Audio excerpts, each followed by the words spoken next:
Good morning friends. आज एक नया चैप्टर है और बहुत ही इंपॉर्टेंट चैप्टर है, how to read a balance sheet of a company. ठीक है, कंपनी की बैलेंस शीट आप कैसे रीड करेंगे? आप जानते हैं कि इनकम जो है आपको कहाँ से जनरेट होती है? दो टाइप से इनकम जनरेट होती है। एक होती है इंटरेस्ट इनकम, दूसरा होती है non interest income. Non interest income, ठीक है, इंटरेस्ट और non interest income. Interest income के लिए आपको क्या करना पड़ता है? लेंडिंग। लेंडिंग डेट इज आप लोन देते हैं तो उससे आपको ब्याज मिलता है। नॉन इंटरेस्ट इनकम के लिए क्या है? कई सारे तरीके हैं, या आप सर्विसेज देते हैं। मोस्टली सर्विसेज आप मान के चलिए, उसके बदले में आपको कमीशन मिलता है। ठीक है, सर्विसेज में आप क्या करते हैं? सबसे पहले जैसे मान लीजिए आपने बीजी दिया, एलसी दिया, ठीक है, तो इस पे क्या मिला आपको? कमीशन मिला। दूसरा क्या हो सकता है? NIT business. तीसरा क्या हो सकता है? अदर स्कीम से कमाई, एटीएम्स, चार्ज, चेकबुक के चार्जेज, प्लस अटल पेंशन योजना, plus PMJJBY, different different types of आपको स्कीम्स है जहाँ पे आपको कमीशन मिलता है। कमीशन बेस्ड इनकम को से हम नॉन इंटरेस्ट इनकम बोलते हैं। तो जब भी आप बैलेंस शीट एनालिसिस करते हैं तो क्या है, बड़ा ही एक इम्पोर्टेंट है। जब आप लोन प्रोसेस करते हैं तो लोन की क्रेडिबिलिटी, लोन का ये सब कुछ जो है आपको एसेस करने के लिए बैलेंस शीट का असेसमेंट और how to read a balance sheet आपको समझ में आना चाहिए। ठीक है, तो यहाँ देखिए, how to read a balance sheet. Balance sheet में कौन कौन लोग होते हैं? प्राइमरी क्या होते हैं? देखिए, एक प्रमोटर होता है। प्रोमोटर, कंपनी कंपनी के केस में कंपनी अगर होगी क्या होगा? प्रोमोटर होगा। प्रोमोटर डायरेक्टर, ठीक, और अदर डायरेक्टर्स, ठीक है, अदर डायरेक्टर्स जिसे आप होल टाइम डायरेक्टर्स भी बोल सकते हैं। Whole time directors plus shareholder, इनकी पूंजी लगी होती है कंपनी में एज ए कैपिटल। ठीक है, शेयर इनकी प्रोमोटर कैपिटल लगी थी, अदर शेयर होल्डर्स की पूंजी लगी रहती है। ठीक है, तो देखो क्या है, जब हम रीड करते हैं कंपनी की फाइनेंशियल रिपोर्ट, उसमें होता है all share holder will receive an annual report. जो भी आप देखते हैं, जब मान लीजिए आपने आप एक शेयर परचेज किया, शेयर परचेज किया, कंपनी का एजीएम जब होता है, एनुअल जनरल मीटिंग जब भी होता है, आपको एक मेल पे मैसेज आ जाता है कि आप एजीएम में, लिंक मिलता है, आप उसमें भाग पार्टिसिपेट कर सकते हैं, चाहे तो आप अपना जो है उसमें वोटिंग भी कर सकते हैं। ठीक है, तो all share holder will receive an annual report from the company they have invested, जहां पे उन्होंने इन्वेस्ट किया, दैट इज शेयर। अगर आप शेयर होल्डर है, it is also readily available on the company's official website. More often investor ignore, but this can prove to be very important to check how the company has been performing and to decide if they remain invested in it. It is easiest way to seek authentic information of the company performance rather than the news on website. ठीक है, आप किसी की balance sheet जब check कर, देखिए क्या होगा, जब भी आपको एजीएम होगा तो कंपनी आपको टोटल फाइनेंशियल्स भेजती है, आप उसको रीड करिए। अगर उसमें कुछ वोटिंग का है, वोटिंग पर राइट्स है, वोटिंग के कोई मैटर्स हैं, तो वहाँ पे आपको वोटिंग भी दी जाएगी। ठीक है, तो वहाँ से फाइनेंशियल्स आपको चेक करने का मिलेगा, ताकि आपको ये पता चले कि company how to company perform कर रही है। बेसिक्स क्या होगा? देखिए, basics of financial report data to be taken. पहला क्या होता है? Annual report to be published for 1 year period 31 March. किसी भी कंपनी के लिए 31 मार्च क्या होता है? जैसे मान लीजिए 31 मार्च 2025 को क्या होगा? बैलेंस शीट या फाइनेंशियल ईयर एंड के बाद इसका बैलेंस शीट बनता है। कंपनी की बैलेंस केस में क्या है, नॉर्मली सब, जैसे आप अपनी आईटीआर फाइल करते हैं तो आईटीआर इनकम, ठीक है, इनकम जो अपनी आईटीआर होती है उसकी फाइल करते हैं, गवर्नमेंट नॉर्मली 31 जुलाई का डेट आपको देती है रिटर्न फाइलिंग के। बट कंपनी के केस में ये चला जाता है लगभग 30 सितंबर 2025, मान लीजिए नया वाला आ रहा है फॉर 31/3/2025। तो क्या होगा, ये डेट कौन सा रहेगा? कंपनी का फाइनेंशियल ईयर एंड या 1 ईयर इंडेड रहता है 31 मार्च 2025। ये टोटल 12 महीने का आपका होता है। एक चीज आपको पहले ही बताया गया कि अगर कोई कंपनी मान लीजिए 1/1/2024 को फॉर्मेट हुई, 24 है ना, इस केस में कंपनी का बैलेंस शीट जो होगा वो 15 महीने का होगा। ठीक है, तो company yearly listed companies in India, quarterly होगा। 3 month result is also publish. Company के केस में 3 महीने का रिजल्ट, जैसे आपकी बैंकिंग है तो हर क्वार्टर का रिजल्ट पब्लिश होता है। Any information published in the report is audited bye an external auditor and the company can be held liable for any misrepresentation in India. ठीक है, some sections of the annual report are similar across companies but no two reports are the same. ठीक है, sector wise business related prospect will change the way of reports are presented. ये main चीजें हो गई। अब देखिए important information क्या होगा जब आप कंपनीज का बैलेंस शीट देखते हैं, तो उसकी फाइनेंशियल हाइलाइट्स क्या है। ठीक है, मैनेजमेंट और चेयरमैन का मैसेज क्या है, मैनेजमेंट का डिस्कशन और एनालिसिस क्या होगा। एक इसमें क्या है, this section is a brief representation of financial ratio. ये किस चीज का होता है, फाइनेंशियल रेशियो का रिप्रेजेंटेशन होता है। समरी आप देखते हैं जब आपका बैंक का पब्लिश होता है रिजल्ट, तो आपको समरी मिलती है। ठीक है, तो related to the company based on industrial specific significance, it will be in the form of graph or some kind of infographic for easy reading of investors। ठीक है, देखिए नेक्स्ट होता है चेयरमैन का message. For an investor it is very much important to know the way of the top management to think about their company. आप देखिएगा जब भी आपका बैंक का बैलेंस शीट आपको इशू होगा तो उस समय एमडी एंड सीईओ आपकी मीटिंग करते हैं, या आपको जो है customer relation share holders information के लिए जो है पब्लिक मीटिंग्स होती हैं, उसमें प्रेस को बुलाया जाता है और अपना विजन जो है चेयरमैन उसमें रखते हैं।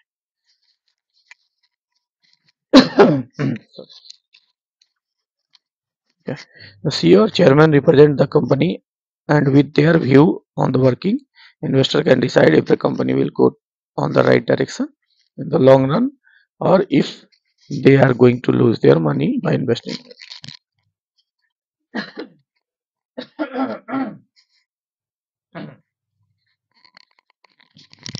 एमडीए एमडीए का क्या होता है, management discussion and analysis. MDA focus किस पर रहता है, on the trends, the condition of industry and the factors that will affect the company business. It will also specify regarding any significant decision taken and the important issue that affect the industry at large and its own business. This will help to investor to think about the disinvestment from the company firm before going to wrong.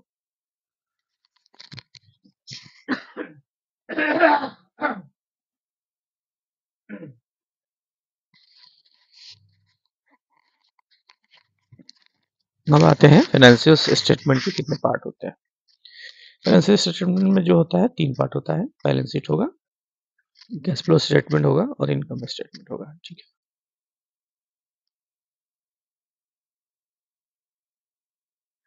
पहला होता है balance sheet. Balance sheet क्या होता है, balance sheet देखिए क्या है, एक इंपॉर्टेंट चीज है। बैलेंस शीट जो है आपको एक स्नैपशॉट देता है of a company's financial strength.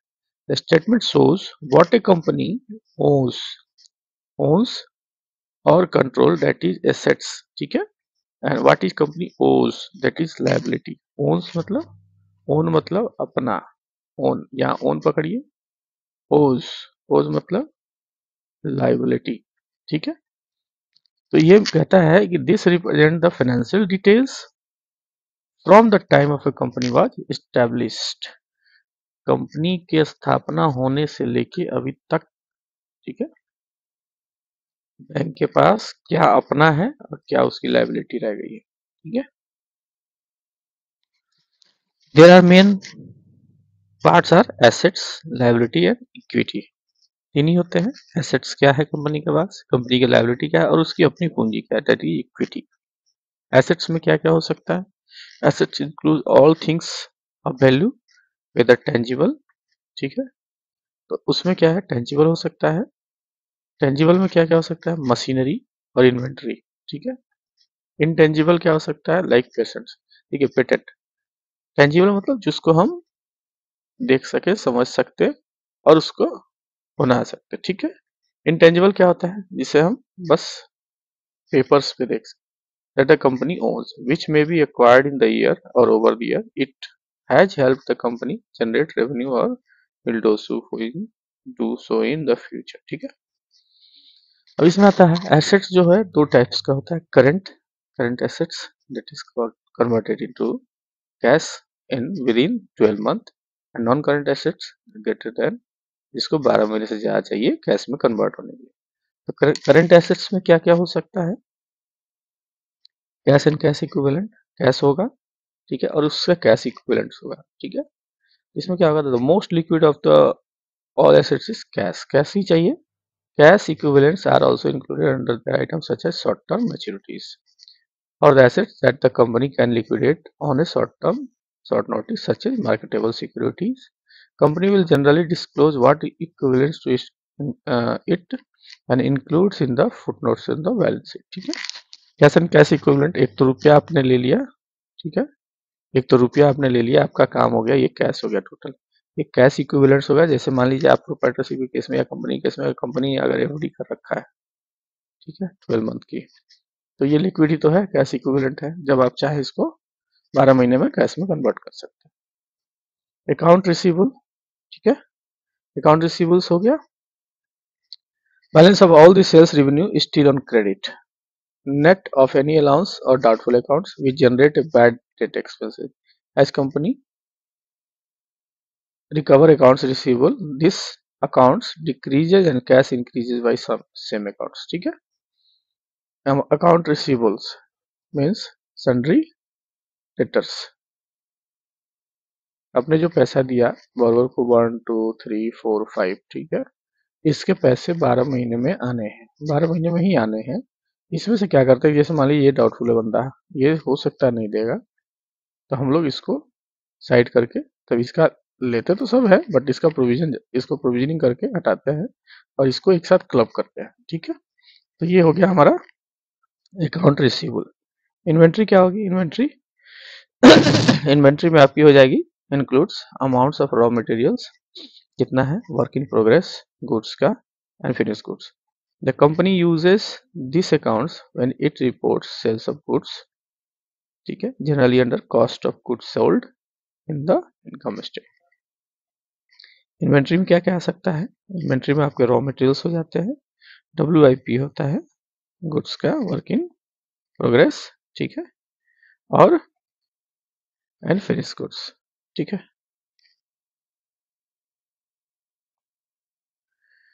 The company uses these accounts when it reports sales of goods, generally under cost of goods and sold of the income statement. Non current assets क्या हो सकता है, that will be converted into cash after 12 month, ठीक है। तो उसमें क्या हो सकता है, प्लांट एंड मशीनरी, ये तो आप तुरंत नहीं बेच देंगे, बेच के कैश नहीं बना सकते। इसमें होता है plant and machinery, plant property and equipments capture the companies tangible fixed assets, ठीक है। This line item is accounted net of accumulated depreciation, ठीक है। तो कैसे डिप्रिसिएशन, हर साल डिप्रिसिएशन चार्ज करते हैं, डिप्रिसिएशन हटाने के बाद जो बच गया वो आपका नेट करंट एसेट्स हो गया, non current assets. Some company will class out their fix assets by different type of assets such as land, building and various types of equipment. All PPE, plant property and equipment is depreciable except for land। देखिए land को छोड़ के बाकी सब चीज क्या है, depreciable है, ठीक है।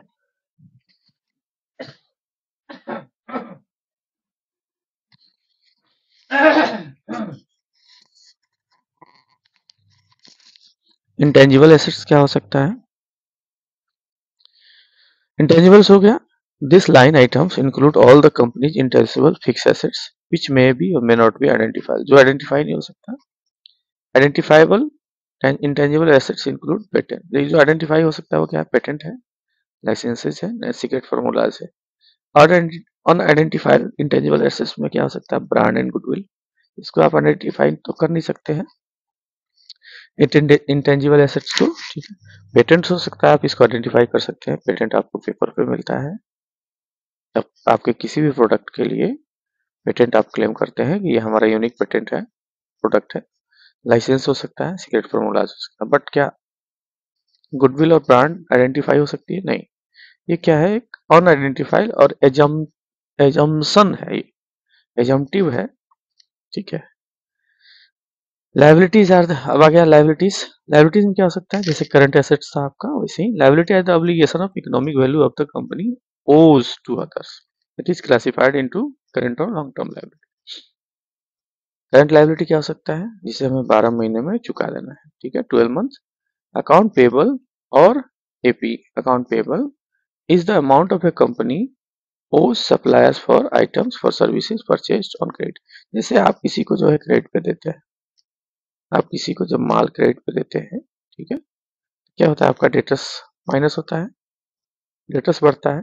उसी तरह आपको कोई क्रेडिट पे दे रहा होगा, उस बंदे का डेटर्स बढ़ रहा होगा, ठीक है। जब ये आपका है तो ये क्या है, आपका करंट लायबिलिटी, ठीक है। इसमें को आता है, कुछ होता है long term liability. Long term liability में बैंक का टर्म लोन आ गया, बहुत सारी चीजें आ गई, ठीक है। तो ये करंट लायबिलिटी हो गई। इसके लिए ये क्या है, रिसीवेबल्स है। इसके लिए क्या है, ये क्रेडिटर्स है ये, ठीक है। तो as the company pays off their AP it decreases also with an equal amount of decrease to the cash account।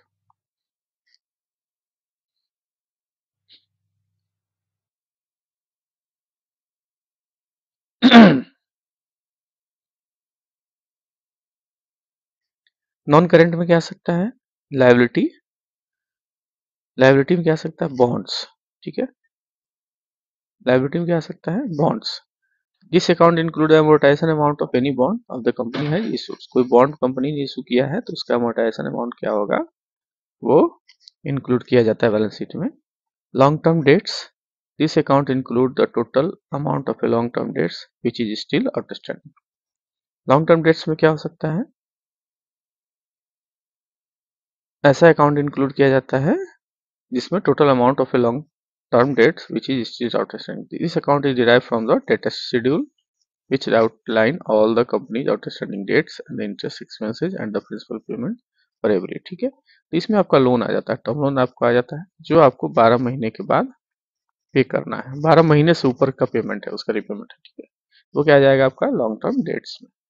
Equity, equity क्या है, जो इन्वेस्ट किया है शेयर होल्डर्स ने, amount invested by shareholders when a company जो first form, share will typically put in cash. For example हमारे promoter, देखिए पहले सबसे पहले क्या होता है, प्रोमोटर अपना पैसा कंपनी में लेके आते हैं, ठीक है।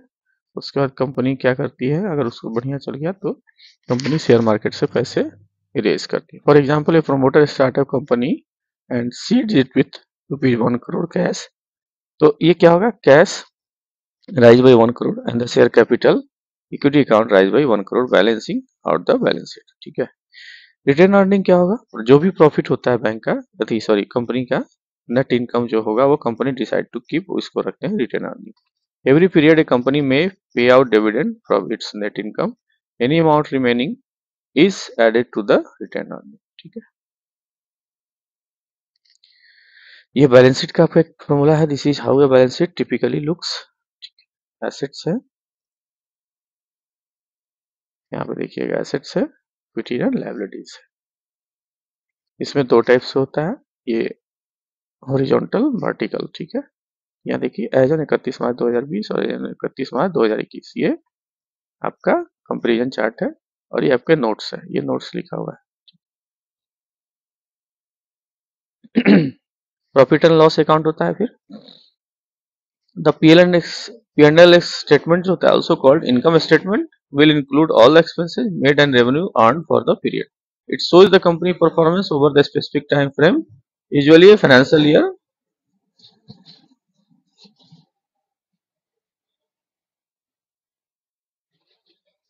year for a period of 12 months। It presents information relating to, देखिए क्या प्रॉफिट एंड लॉस में क्या क्या मिलता है आपको, revenue, cost of goods sold, selling and general expenses, marketing advertising, technology, interest expenses, taxes and net income. तो ये profit and loss account statement के पार्ट्स हो गए, ठीक है। ये आपका profit and loss account statement है, इसमें आपको इनकम एक्सपेंसेस, ठीक है, इनकम आपको यहाँ से आ गई, एक्सपेंसेस ये सारे एक्सपेंसेस है, ठीक है। यहाँ कुछ अदर इनकम भी है, आप देखिए इसको थोड़ा सा स्लो करके आप देख सकते हैं। कैश फ्लो स्टेटमेंट क्या है, कैश फ्लो स्टेटमेंट बड़ा इंपॉर्टेंट है। ये शॉर्ट में बताया मैंने फ्रेंड्स, एक एक करके मैं बताते जाऊंगा। कैश फ्लो स्टेटमेंट जो है shows the amount of a cash equivalent that entered to leave a company, just like P&L, and the cash flow statement shows cash transaction during a particular time frame. A company can generate or lose cash through its core operation. इससे क्या होता है, bank profit में है, bank business तो कर रही है बट प्रॉफिट में नहीं जा रही है, दोनों चीजें होती हैं। It can be use cash for investing in assets or receive cash through the sales of assets through dividend. The cash flow statement allows investor to understand how a particular company business is running, how it is raised capital and how the same is being utilized. ठीक है, अब ratio analysis है।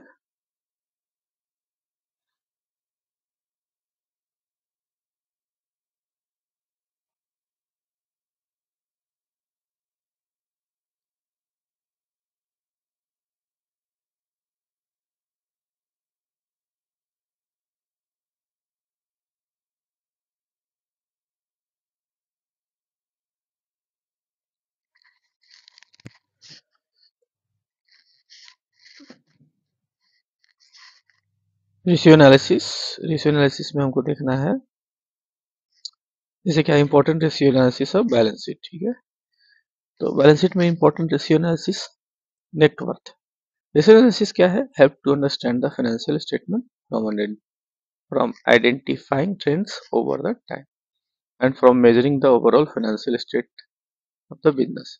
In addition, lender and potential investor often rely on this ratio analysis when making lending and investing decisions. ठीक है, तो कुछ importance formula है जैसे नेटवर्थ। नेटवर्थ क्या है, net worth is a quantitative concept that measures the value of a entity and can apply to the individuals, corporations, sectors and even countries. ठीक है, नेटवर्थ क्या होता है, it provides a snapshot of the entity's current financial position. उसकी current financial position बताती है network. In business, net worth is also known as a book value or shareholders equity. ठीक है, positive and increasing net worth indicate good financial health. Decreasing net worth, on the other hand, is cause concern and it might signal a decrease in assets related to liabilities. ठीक है,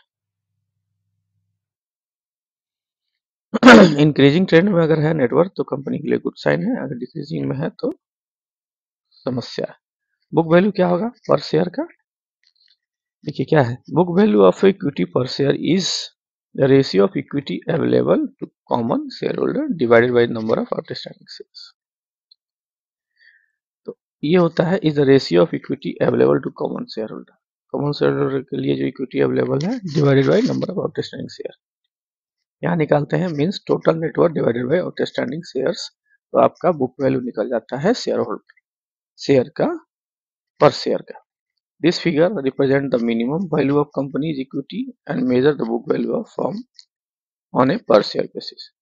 This ratio helps the investors in knowing whether a stock price is undervalued by the comparing to its firm market value per share.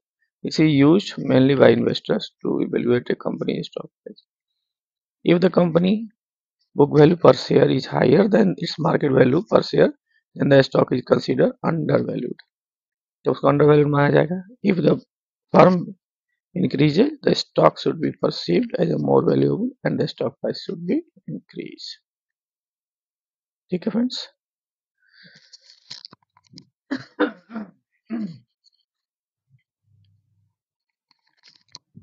Return on net worth, net worth के ऊपर आपको return कितना मिल रहा है, तो इसका क्या हो जाएगा फॉर्मूला, नेट इनकम जो हो गया आपका डिवाइडेड बाई शेयर होल्डर्स की इक्विटी कितनी है, आपने पूंजी कितनी लगाई है। The return on net worth ratio is the same as the return of equity ratio. The ratio shows how much profit of a company generates with the invested money of equity shareholder. Hence, you can also call it return on equity ratio. ठीक है, ratio is क्या है, helpful है for comparing the profitability और annual return of a company to that's others in the same industry. इससे आपको पता चलता है क्या कंपेयर करते हैं, this ratio is helpful for the comparing the profitability or annual return of a company to the others. A rising return on net worth reflects the company is increasing अगर इसका नेटवर्थ इंक्रीजिंग राइजिंग है, ठीक है, its ability to generate profit, ये profit generate करेगी without having much capital, ठीक है। It also means how well a company management is using the shareholders capital in order, in other terms the higher RNOW the better and the vice versa, ठीक है। Cash per share क्या होगा, इसका formula होता है cash holding per share, total cash and cash equivalent divided by number of outstanding shares. Cash per share is a percentage of a company share price available to spend on strengthening the business। देखिए cash per share क्या होता है, is the percentage of a company share price available to spend on strengthening the business, paying down debts, returning money to the shareholders and other positive company. This ratio is considered as an attractive investment by the most investors. It is used to be determine a firm liquidity and is a good indicator of a overall financial health of a company. Value investors often compare this ratio to the current stock quotes, and if it exceeds the stock price they would invest in it, ठीक है friends. Cash per share का मतलब है total cash और cash equivalent आपके पास कितना है, number of outstanding shares divided by, ठीक है। इसको फ्रेंड्स लिखा है हमने, जरा देखिएगा।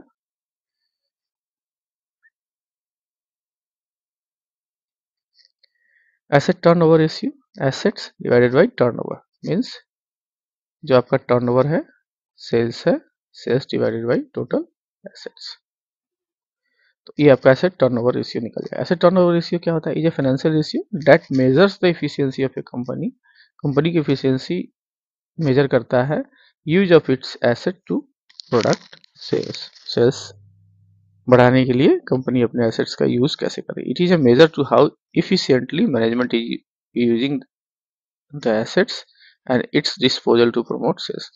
The ratio helps to measure the productivity of a company's assets. Investor use the assets turnover ratio to compare similar companies in the same sector or a group. A company asset turnover ratio can be impacted by large asset sales, मान लिया बहुत ज़्यादा आपने asset sell कर दिया, as well as significant asset purchase। दोनों conditions में क्या है, कंपनी का turnover ratio इफेक्ट करता है। अगर आपने अपनी एसेट्स बेच दी तो आप प्रोडक्शन नहीं कर पाएंगे, अगर आपने ओवर एसेट्स खरीद ली तो उसका यूटिलाइजेशन नहीं हो सकता, दोनों कंडीशन हो सकता है। The higher the assets turnover ratio, the more efficient of a company is at generating revenue from assets. Conversely, if a company has a low assets turnover ratio, it indicates it is not efficiently using the assets of a generated sales.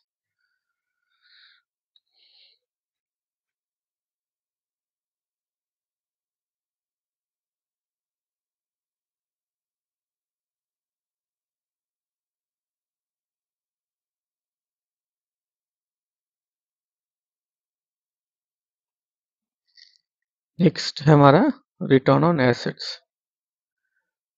आपके assets के ऊपर आपको return कितना मिल रहा है, तो return on assets का formula होता है net income divided by total assets. आपका टोटल जो इनकम हुआ नेट, उस पर टोटल एसेट्स कितना है, यही आपका रिटर्न ऑन एसेट्स का फॉर्मूला है। रिटर्न ऑन एसेट्स क्या होता है, is A profitability ratio that provide how much A profit of a company is able to generate from its assets, ठीक है। In other words return on assets measure how efficient of a company management is generating earning from their economic resources or assets on their balance sheets. If the return on assets is higher in number, the more efficient of a company management is at managing its balance sheet to generate profit. Investor use this ratio as a tool for comparing similar companies or comparing a company to previous performance.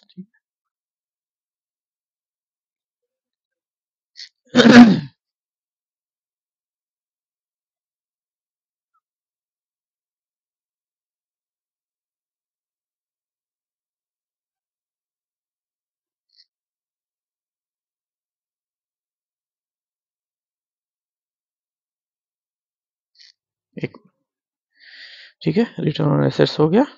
Next आता है debt equity ratio.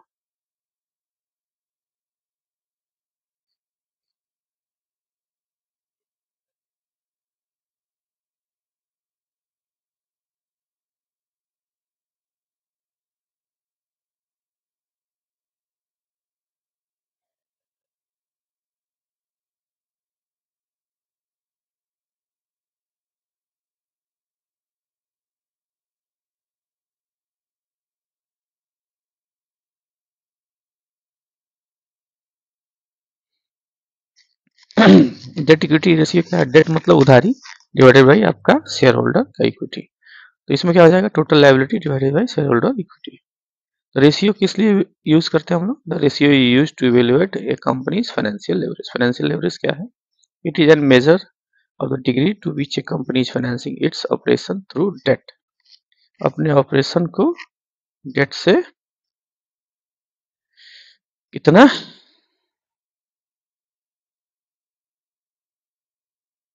चला रही है। It reflects the ability of shareholders equity to cover all outstanding debts in the event of a business downturn। ठीक है, this ratio comes under the type of gearing ratio। ठीक है, gearing ratio type में कितना gear आप लगा रहे हैं वही वाली बात है। इसमें क्या बोलता है? ये फाइनेंशियल लेवरेज बताता है कंपनी का।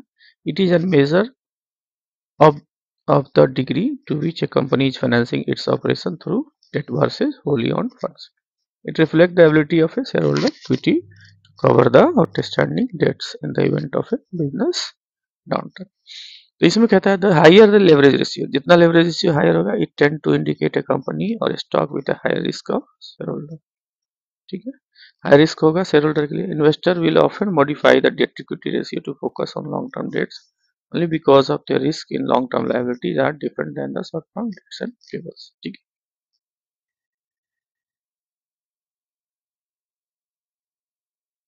रिटर्न ऑन कैपिटल एम्प्लॉयड एक फॉर्मूला होता है। कैपिटल आपका कितना है? Earning before interest and taxes, EBITDA कितना है। ठीक है, तो ये सबसे इंपॉर्टेंट फॉर्मूला है। देखिए इबिटा क्या है? Earning before interest and taxes calculated by subtracting the cost of a good sold and operating expenses from revenue। Capital employed is calculated by subtracting total assets from the current liability। ठीक है, return on capital employed क्या होता है? Return on capital employed is a financial ratio that is used to assessing the company profitability. आप हमेशा सुनते होंगे बड़ा बड़ा बिजनेस में हमेशा यही एक ही चीज कहता है, इबिटा क्या है, इबिटा क्या है। ठीक है, फ्री कैश फ्लो आप देखिएगा, current ratio,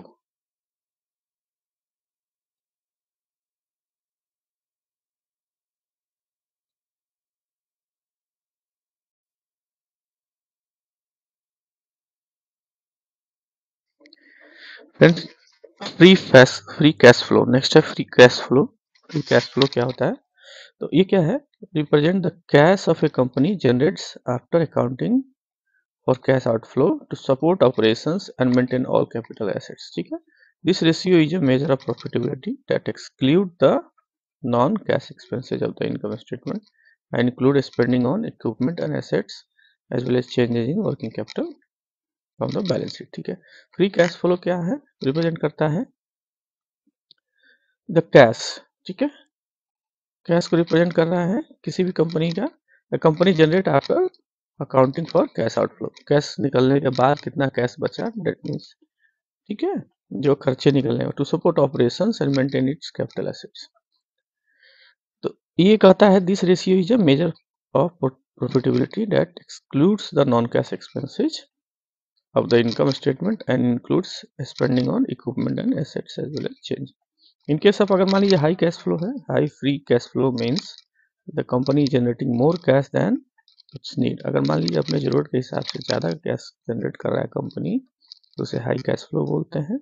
investor prefer FCF। ठीक है, free cash flow as a measure of profitability because it is removes non cash items from the income statement. इसमें क्या होता है, जो नॉन कैश आइटम्स है उसको।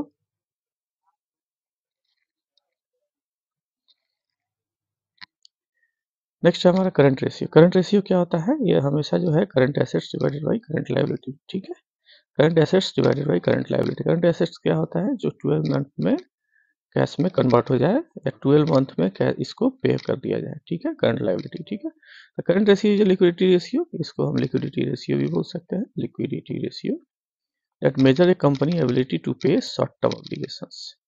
ठीक है, इससे जो है इसको न्यूट्रलाइज करना है शॉर्ट टर्म ऑब्लिगेशंस और those due within the money. It tells investor analysis how a company maximize the current assets on its balance sheet to satisfy its current debts and other payables. The current ratio is also referred to as working capital ratio. इसको हम लोग working capital ratio भी बोलते हैं, ठीक है. And helps the investor to understand more about a company's ability to cover the short-term debts with its current assets. Weakness of the current ratio क्या हो सकता है? Include difficulty in comparing measure across industry groups, overgeneralization of the specific assets and liability balances, and lack of trending information. देखिए, current assets divided by current liability, एकदम 12 महीने में जो cash में कन्वर्ट हो जाए और जिसका रिपेमेंट 12 महीने में करना है या पे करना है 12 महीने में, it is called current liability. Quick ratio, इसमें से आप सिर्फ इन्वेंट्री घटा दीजिए, current assets minus current liability है, इसमें से आप इन्वेंट्रीज को घटा दीजिए, इन्वेंट्री आप घटा देंगे तो आपको क्विक रेशियो मिल जाएगा, ठीक है. क्विक रेशियो क्या है? Indicator of a company short term liquidity position. इसमें क्या है? कंपनी का शॉर्ट टर्म लिक्विडिटी पोजीशन बताता है, ठीक है. And indicate the company's capacity to pay its current liability without needing to sell it inventory और गेट एडिशनल फाइनेंसिंग. इसमें यह बताता है कि बिना इसको बेचे हुए, ठीक है, कंपनी के पास कितना शॉर्ट टर्म लिक्विडिटी है जिससे कंपनी का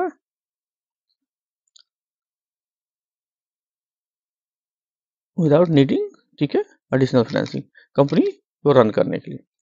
तो it indicates the company's ability to instantly to near cash assets that can be converted quickly to cash to pay down the current liability.